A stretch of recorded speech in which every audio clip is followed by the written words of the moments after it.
নবরাত্রিতে 9 দিন কেন, 8 দিন বা 10 দিন নয় কেন? এই প্রশ্নটা তো আমাদের মনে আসতেই পারে। দেখুন, পরপর আমি দুর্গাপুজো উপলক্ষে 2025-এ পরপর ছোট ছোট কতগুলো ইনফরমেটিভ ভিডিও আপনাদেরকে দিতে থাকবো। আপনারা কিন্তু আমার সঙ্গে থাকবেন।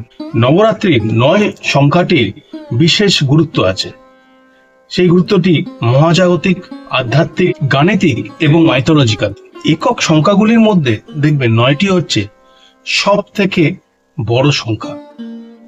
ভক্তি মার্গের মধ্যে আছে 9টি পথ। আমাদের শরীরে রয়েছে 9টি দ্বার। অ্যাজ পার অ্যাস্ট্রোলজি আপনারা যদি দেখি যে 12টি ঘর আছে একটি ছকের মধ্যে, কিন্তু তাতে পরিবহন করে 9টি গ্রহ। জ্যোতিষে 9টি গ্রহ আছে। মা দুর্গার 9টি অবতার এবং মা দুর্গার সাথে মহিষাসুরের যে যুদ্ধ হয়েছিল তা 9 রাত ধরে হয়েছিল। ভাগ্য, উচ্চশিক্ষা, ধর্ম এবং আধ্যাত্মিকতার ঘর হলো 9ম ঘর।